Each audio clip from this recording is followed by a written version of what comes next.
AI anxiety is appropriate when you have a national government that has failed and failed for 25 years. Some successes along the way, but overall, D-.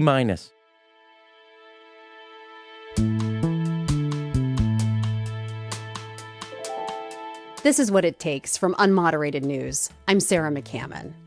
Rahm Emanuel has a reputation for two things: his tough demeanor and being a bit of a policy nerd. He lives up to both in this two-part conversation. In part one, the former mayor, congressman, and ambassador argues that America has been sleepwalking for 25 years through the Iraq War, the Great Recession, and COVID, and that the people responsible were never held accountable. His solution starts in a place you might not expect: Mississippi classrooms. He makes the case for an education plan that runs from elementary schools to community colleges and argues it's the issue that neither party is taking seriously enough. We spoke in Chicago. Well, Ambassador Rahm Emanuel, or former Mayor Rahm Emanuel, we're in Chicago, so I'll call you Mayor maybe for the moment. Thanks for being here. We'll see how the interview goes. We'll see which one works. Well, yeah, maybe I'll go back and forth. Thanks for being I here. usually, hey, jerk. So I'll answer to that, too. We'll see how the interview goes. Okay. You know, as we're talking today, you're getting ready for a big trip to New Hampshire for a bike tour. What are you hoping to get out of that time in New Hampshire? I mean, one is it's a great way to see people. It's better than car, better than plane, better than train. You run it. I used to joke about this on the Michigan, Lake Michigan. The lesson I learned was that the worse the telephone service, nicer people are. There was a direct correlation to bad cell service and nicer. But Actually, better drivers, too. So I'm on the upper part of north of Traverse City. Mm-hmm. We had just done about 70 miles that day. And we're in a joint, the burger bar kind of place. And there's this guy with an NRA hat on the other side of the room. And he keeps looking over. He starts to walk over, and my stomach just tightens up like, ugh. And he pulls up a chair. He says, "You might have to pull up." I go, "No." And we start talking about gun control. Now, he knows my record of passing the assault weapon ban, Brady Bill, stuff that I also advocated as mayor on gun control, specifically around domestic violence, etc. He makes his position. We talk for 45 minutes. Now, breaking news. He doesn't convince me that AR-15s belong on streets, and I don't convince him on why you should ban them. But we had a very good conversation, heard each other. I bought the beer, he tipped the waitress, and that's what you can do on these bike trips. There was another woman, we were looking for a coffee shop. It was 10 in the morning. Her sign said open at 11. We knocked on, "Is there anybody else open?" She goes, "Just come on in, I'll put a pot on for you." We talked about what it was like to have that. She had moved to be closer to her mother and father who were retiring. And just stories like that come that you can't hear. It was about people's lives, about how they live their lives, and things that, they care about. And it's kind of a continuation, although I love biking and all that in nature. I started this thing when I was a congressman called Congress on Your Corner. When I was campaigning, I did it. And when I was a congressman. 3 things that I can tell you directly come out of it, or 4. 1, I was at a fire station and a guy was telling me filling out the FAFSA form for his daughter. So one of the first bills I introduced was simplifying the FAFSA form. For higher education. For higher education. Second, a lady was telling me about her mother at a nursing home, etc. And I introduced and passed the Elder Justice Act. And then there's a school not far from where we're doing this interview where I created a gifted program because this guy came in the grocery store and said that if I don't have a school, we have a young child in the neighborhood, we're going to move to the suburbs. And I had it. So anyway, there's all these stories in people's lives and things that a texture that you don't get just doing this, to be honest, or just in this the green room wearing makeup, etc., bantering around issues. You hear about what they're really dealing with. Yeah, I mean, they're dealing with it and the way they think about it. And so I hear, listen, and engage people.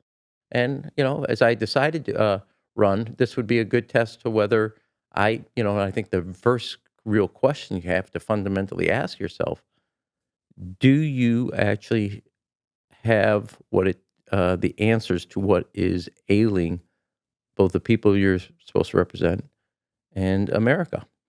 And this is part of that exposure to make sure you think you're right, not just you're right.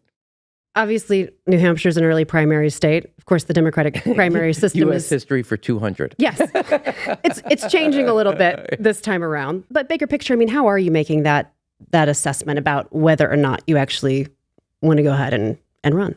Well, there's a couple things, but I'll boil it down to a core.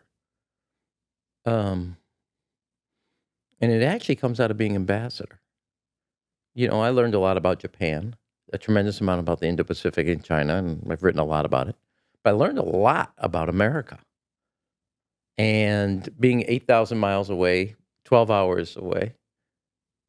And I will just tell you two things. One is America is lost its nerve, not the American people. We have become complacent. How do you think we're going to be a superpower with 50% of our kids not reading at grade level? And we just have become complacent about this. Our entire national energy grid is collapsing under its own weight. And I say this because nothing China does scares me. It's what we are not doing. A country built on the ethos that failure is not an option has accepted failure as the default option. It's crazy. And, I'm at a point in my life, if I think I have some answers, and you talk about New Hampshire, let me just take on the area of education for a second. I started talking about education, as soon as I got off the plane from Japan. Mm-hmm. It's been the core why I ran for mayor. I went to Hattiesburg, Mississippi to highlight way before anybody was talking about the Mississippi quote-unquote miracle, which they call as the Mississippi Marathon. I will end in Hanover, New Hampshire. And I'm going to lay out my BA plan. I'm going to have a pre-K to BA plan. You cannot talk about the future of America if you are not focused on education. But to me, I'll analyze this based on the fact that if I think I have the answers to what ails America, not just in the short term, but in the long term, so we can actually turn this around, and both parties are responsible for the failures here. Neither party comes out clean and lives in a glass house. Then I think I'll do it. If I don't, I won't. You talked about what ails America. Mm-hmm. I want to go back to something you said a moment ago about America. You said America lost its nerve. And, I was a journalist for 20 years. I'll overlook that. I'm recovering. Yeah. I spent a lot of time traveling the country. Yeah. And I that malaise you talk about, I sensed it too. Yeah. This sense that the country, and I think it's a lot of what led to Donald Trump, the sense that the country was struggling, that systems weren't working. But I wonder, to solve a problem, to solve what ails America, you have to kind of have a diagnosis, I think. So what is your diagnosis of how that happened? What went wrong? I never thought us, the United States, would become complacent with failure. We're sleepwalking into the future. It's weird. But why? So my take is in the first 25 years, there's 4 peak moments. The turn of the century starts with a war in Iraq. There was a war of choice built on a lie. There is no yellow cake in Niger, and there never was. And we knew it. Thousands of men and women lose their lives. We spend well over $1 trillion. And everybody responsible for that has gone on in their lives and never been held accountable for having failed America. They still sit on boards and teach at universities and write and issue opinions on things as if their opinion is worthy of being heard. 4 years after that, you have the first major called Great Recession built on liar loans. And 7 million Americans lose their home, their nest egg, their future, their down payment on the American dream. And bankers arrogantly say, where's my bonus? And they have no sense of culpability and were never, ever held accountable to the level they should. We got financial reform, led that effort, et cetera. As somebody who advocated for Old Testament justice. 4 years later, Xi takes over China, and we leave Battle Creek to battle Beijing all by itself. And Battle Creek loses that battle. And the common theme of, at least in my view, of those 4 peaks is that the elite walk off unscathed, unaccountable, break faith with the American people, and the American people are tired of it. 4 to 6 years later, you have COVID, and again, a lot of across the board, the establishment and elite walk off. China demanded that any American company or any Western company that came to China had to have a 50-50 partnership with a Chinese company and turn over the intellectual property. Now, we as a country subsidize all research and development. So taxpayers are an investor in your R&D. They didn't buy it. Now they steal a lot of it. We gave it to them because everybody was so eager for the Chinese market, of which then we had established. We literally funded Chinese competitors against ourselves. We allowed our national security priorities to become sublimated to our economic commercial interests led by big business. And big business was so eager for their market, did not see their own self-interest that they were getting locked out and we weren't enforcing the rules. You can't have a system based on the rules that aren't enforced. And two, we were handing over the keys to the kingdom because we created Chinese competitors to ourselves and we gave it to them. And because our business, Chamber of Commerce, Business Roundtable, go through all the interest groups, were so eager for that Chinese market, they were willing to give away which was America's family jewels. It's a massive mistake. And whether it's in the manufacturing, the financial, the insurance area, whether it's in the entertainment space, whether it's in any sector you want to look at, semiconductors, et cetera, EVs, look, their entire EV industry is built on the fact that they bought an American company that was ahead on battery research that gone into bankruptcy, and we let them do it. So what's the solution? Well, the solution is a more strategic focus. And one part is, I will say this, when we dealt with export controls when I was ambassador, when the United States, Japan, South Korea, Taiwan, and the Dutch with ASML stood together, China felt the pain. You try to do it alone, as the president just did, he folded like a cheap wetsuit. So you work with allies. Breaking news. China has a strategy. You will be dependent on us, and we will be free of you. That is their economic model. And they will crush you with their industrial and manufacturing might, which is why this only steel plant in Chile collapsed and 20,000 jobs were lost. And China right now is exporting their economic dysfunction at home, and we're exporting our domestic political dysfunction in the name of Donald Trump. But if you have allies standing together, Europe's auto industry is trying to withstand China's EV industry. You have a better chance of what I call isolating the isolator. And then you can bring China to the table. America can't do it solo, and it's not as strong. That's lesson number one. Number two, be clear about what the supply chain vulnerabilities are. Invest in your own country while you make sure that China doesn't engage in massive economic espionage and intellectual property theft. That's why I think... I mean, President Biden tried to address some of those supply chain issues. But actually, we started making progress. And made some progress. Okay. I mean, certain things you made a headway and certain things you didn't. That's how the score goes here. Number two, you don't accept failure as an option. Number two, and I think that this is kind of a lesson, you have to invest while you're buying yourself time. All these other things are about buying time. You mentioned education. This is something you spent a lot of time thinking about. And, I'm a mom of 2 teenage sons, so I think a lot about education. I can't believe you found time for this interview. I don't know. I got to run home. Who knows what trouble they're getting into right now. But, this is something I think about a lot, just the question of technology and the future and how it's changing the world. Mm-hmm. And how, this question of how do you educate young people today for a world that we, in many ways, can't even imagine yet. You spent time, you said, in Mississippi thinking about K-12 education. Mm-hmm. You also talked about higher education. What are you thinking about when you think about the workforce of the future and how to prepare young people for it? First of all, let me back up. I ran for mayor to fix the city, Chicago's public school systems.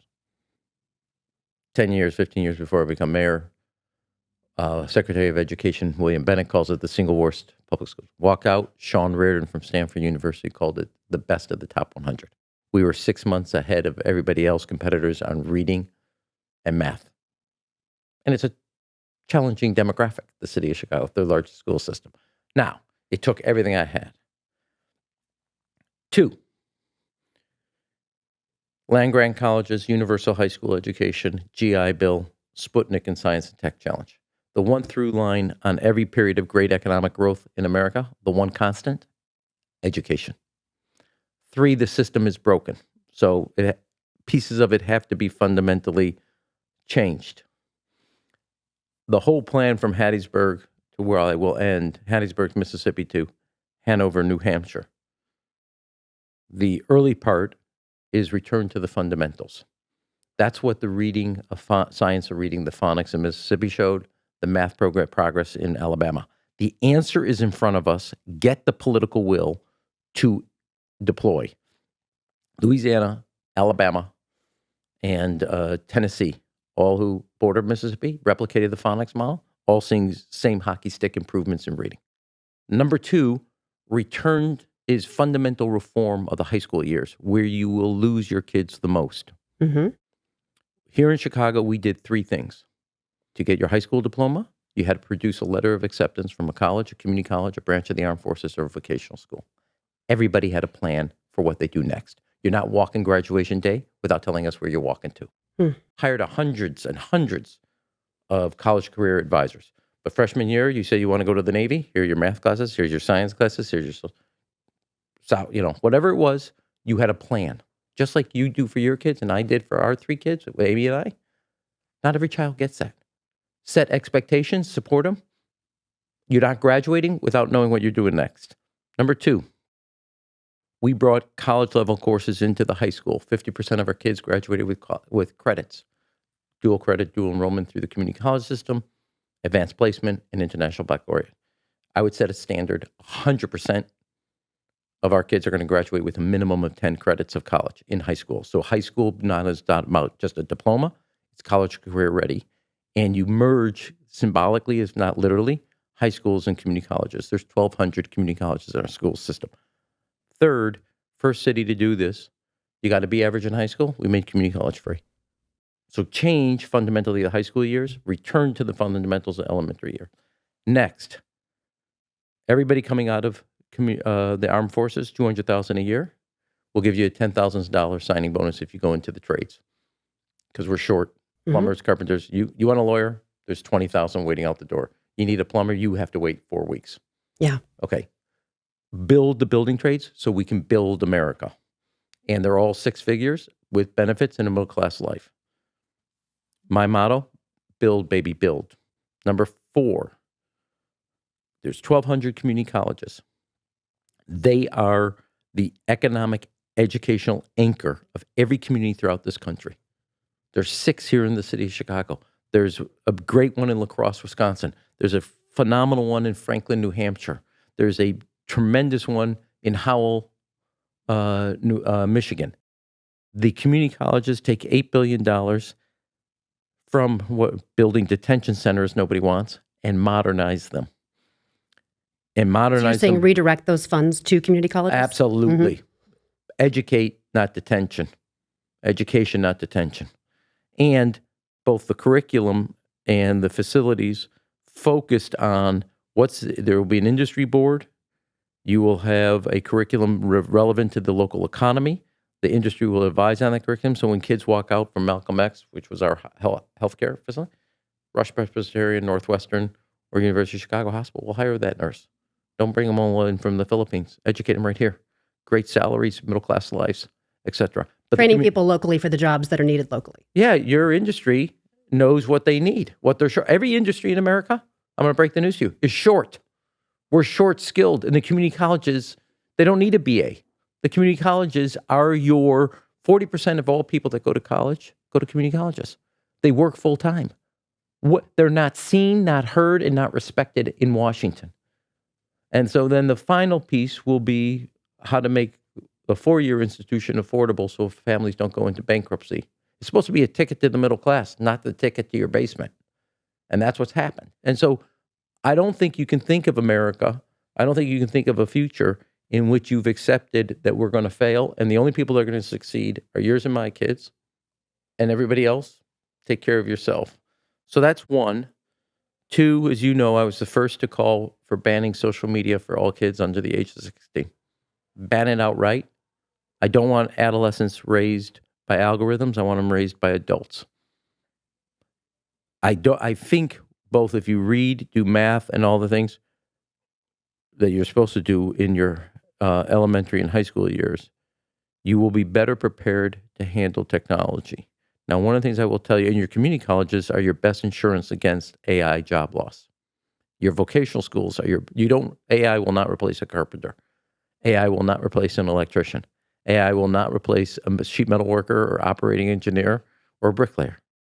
I think this is my take. While AI is a serious challenge, one of the reasons we have such high anxiety in America, appropriately, is because we're not taking care of the future. Among young people, you mean, or in general? Everybody. Mm-hmm. I think AI is a instrument to reflect, and it's not just an instrument, but the way I look at it, AI is both an opportunity and a cost. It's a double-edged sword. I'm sure you've seen the kids, the college kids are not excited about it. No, I get it. It's a double-edged sword. It has opportunity and it has loss. It's not A or B, it's A and B. Two, I actually think it's a reflection of, and the anxiety around it is a reflection because they don't think Washington, as our national government, is doing anything to prepare the country or people for the future. If we were actually, and this gets back to why I said we're sleepwalking into the future, if we were doing anything that gave people some level of security, comfort, knowledge that Washington was taking care of business, think of it this way. We're focused on redistricting. China's focused on research. We're focused on ballrooms, and they're focused on ballistic missiles. We're not doing what we're supposed to do. So AI anxiety is appropriate when you have a national government that has failed and failed for 25 years. Some successes along the way, but overall, D-. Some of these things you're proposing sound really innovative. Some of them sound really basic, things like phonics. I mean, I've been hearing about that my whole life. Can I interrupt you? Yes. If not to... I think you will either way. Well, I asked first, which is unusual. So it's self-improvement for me. It's all right. In the past, I would not ask if I can insult you. Well, both insult you and interrupt you. You say that, but if somebody who spends a good part of their whole life dealing with education policy, 20 years ago, Columbia professor, University of Columbia, New York, Columbia University, convinced everybody to go into the art of reading, not the science of reading. What does that mean? Well, I mean, I'm being sarcastic when I say, if you like the letter A, use the letter A. If you don't, tell us what you see in the picture. And we ruined a generation on the dumbest academic experiment ever, and we used our kids as lab mice. So you say, oh, this makes sense. Well, then why isn't everybody doing it? If it makes sense, why isn't when you have a report that's been out now for 6 months, no governor, no two governors, no two mayors, no president of the United States has called for an emergency meeting and say, hey, there's the answer. It's right in front of us. Let's just go do it. Today, Mississippi's gone from 49th to 9th. If you account for demographics, Mississippi is number one in reading in America, beating Massachusetts. We don't lack what to do. We lack will. So when you say to me, oh, that sounds basic, well, then tell me why you know more about the president's position on windmills, but not on the reading scores. So if you were president, hypothetically someday, I mean... When I get off my bike. Right. Okay. I mean, the president has some power over education policy, obviously, through the Department of Education, or at least what's left of it. Mm-hmm. But you know, really fundamentally, you can't tell the states what to do. How would you lead on that? Well, one is, I mean, it's a very good question, and second is, I agree and disagree with the premise. I happen to be a believer in what we did under President Obama on the race to the top, carrot stick model. Second of all, you got to be frank. In 2012, under President Obama, because of all the screaming about accountability and standards, we abandoned them. The answer wasn't to abandon them, but to adjust them. You have Republicans walking away from public education, Democrats walk away from standards and accountability, and our kids are failing. That's what's happened. We abandon rather than adjust. So one, here's what we need you to do. on elementary and on high school.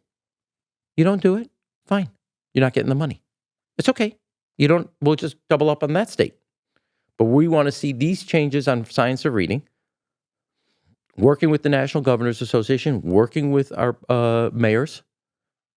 I'm ready to put federal money behind what we know works, like what we did here in Chicago under reforming our high schools fundamentally, what we've seen Mississippi do under elementary school, what we've seen Alabama do under math. And if you don't want the money, it's not a problem. But I know one thing about politics, where local school districts across the country are all now suffering and they're trying to figure out how to raise property taxes to pay for schools.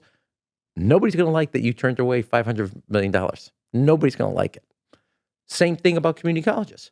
I would not spend $8 billion on detention centers. I would spend $35 billion. I put it into our community colleges that are the backbone of your local economy. That's where your nurses come from. That's where your physical therapists come from. That's where your advanced manufacturing comes from. That's where your electrician comes from. Invest in those places. That is actually where 40% of the Americans go for their education. Don't ignore them. Don't ignore the communities, don't ignore the schools, and don't ignore the people that work full-time that rely on that school. That's where the paralegal wants to become the office manager. That's where he or she go. And then I'm going to do one thing, which you haven't seen under this president. You haven't seen under Joe Biden. We give one of the largest monies ever given to public schools across the country were during COVID. You tell me what the educational standards were, but I can tell you right here in Chicago, they didn't use the money appropriately. Okay, it was supposed to be for construction and others. Not done. It was for balancing budgets. They delayed dealing with stuff. So to me, the fact is, a president of the United States who highlights it, holds up success, shames places that fail, acknowledges states that turned down the phonics model that you, Sarah, said makes sense. We started recording college attendance. We did all the other things. And one of the things I haven't mentioned besides all education, and I want to make this point, 2 points. 20% of a kid's life education is in the classroom. You want the 20% to succeed? Invest in the 80%. After school programs, summer jobs, tutors at every library, which is things that we did here, reading programs in the summer. Second, kind of more than just policy. There are 3 doors a child walks through that will determine their life. The front door of the home, the front door of the school, and the front door of the place of worship. And if one of those doors are closed, it will affect a child's education. And when I say education, it's not just reading and math, although those are measurements, but their education, their moral foundation, their capacity to navigate the future. I say that both as a parent, as somebody who's also been a mayor of a big city with a very diverse population. So there's a lot that happens in the classroom. There's a lot that happens in the school. But remember, that school is wrapped in places of worship, kitchen tables, family discussions, and holding up and articulating and being an example of what you think is the right and wrong and not being scared to fail is key. Only one person thinking of running has gone face-to-face with Prime Minister Netanyahu. Had the strength to say to a person face-to-face, what you are doing is going to lead to not only the political isolation of Israel, but an ongoing endless war.